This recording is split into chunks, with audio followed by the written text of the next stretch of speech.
Hello అందరికీ. ఎప్పుడు తెలుగింటి వంటలు, తెలంగాణ వంటలేనా? అప్పుడప్పుడు మనము ఇలా పక్క రాష్ట్రం వంటలు కూడా ట్రై చేస్తూ ఉండాలి. ఇదొచ్చేసి నార్త్ రెసిపీ అనమాట.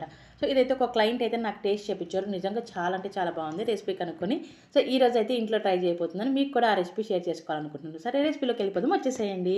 సో, నేనైతే 2 మీడియం సైజ్ ఉల్లిపాయలైతే తీసేసుకున్నాను. 2 పచ్చిమిరపకాయలైతే పొడుగ్గా చీల్చుకున్నాననమాట. ఆ తర్వాత లవంగాయి, ఇలాచి, ఒక చిన్న చెక్క ముక్క అయితే యాడ్ చేసుకొని బాగా వేయించేసుకున్నాను ఆయిల్‌లో. ఇలా ఆయిల్‌లో వేగుతూ ఉన్నప్పుడే అప్పటికప్పుడే అల్లం వెల్లుల్లి పేస్ట్ అయితే కచ్చాపచ్చాగా అల్లం వెల్లుల్లి కచ్చాపచ్చాగా దంచుకొని పేస్ట్ లాగా చేసేసుకొని వేసేసుకొని, మరీ ఎక్కువ పేస్ట్ చేసుకోవద్దు. కొంచెం కచ్చాపచ్చాగా దంచుకోవాలనమాట. సో, ఈ ఆనియన్స్‌లో అయితే వేసేసుకొని పచ్చివాసన పోయే విధంగా అయితే వేయించేసుకొని, మనం కడిగి పక్కన పెట్టుకున్న చికెన్ ముక్కలనైతే యాడ్ చేసేసుకొని, వాటిని కూడా ఆయిల్‌లో బాగా వేయించుకోవాలి. ఇలా వేగుతూ ఉన్నప్పుడే పసుపు, ఉప్పు యాడ్ చేసేసుకొని ఆ ముక్కలకి పసుపు అంతా బాగా పట్టే విధంగా అయితే కలిపేసుకోవాలి. ఇలా కలిపేసుకున్న తర్వాత చికెన్ అయితే ఒక 50% అయితే ఉడికిపోతుంది.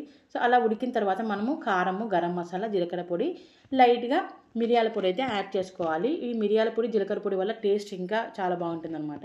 సో, ఇవన్నిటిని యాడ్ చేసుకొని, ఇవన్నిటిని బాగా ముక్కలకి పట్టే విధంగా అయితే బాగా కలిపేసుకోవాలి. ఆయిల్‌లోనే వేయించేసుకోవాలి బాగా. కొంచెం ఆయిల్ ఎక్కువగానే పడుతుంది. ఇంకా ఆ తర్వాత ఈ విధంగా అయితే అయిపోతుందనమాట. చికెన్ అయితే ఈ విధంగా రెడీ అవుతుందండి. సో, ఇలా వేగిన తర్వాత చికెన్ బాగా వేగిన తర్వాత ఫైనల్‌గా పెరుగు అయితే యాడ్ చేసుకోవాలండి. పెరుగు వల్ల చాలా టేస్ట్ అయితే ఉంటుంది. చికెన్‌లో కొంచెం గ్రేవీ కూడా వస్తుందనమాట. సో, పెరుగు అయితే ఏసేసుకొని బాగా కలయి పెట్టేసుకున్నాననమాట పెరుగుని కూడా.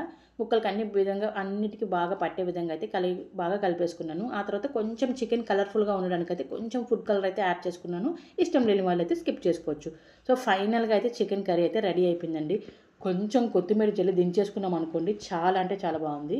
అసలు నాకైతే తినేదాకా నా మనసు ఊరుకోలేదు. అంత కలర్‌ఫుల్‌గా ఉంది. ఇంకా అంత టేస్ట్‌గా కూడా ఉంది. సో, మీరు కూడా ట్రై చేసి ఎలా ఉందో చెప్పేసేయండి. అలాగే వీడియో నచ్చితే లైక్ అండ్ సబ్స్క్రైబ్.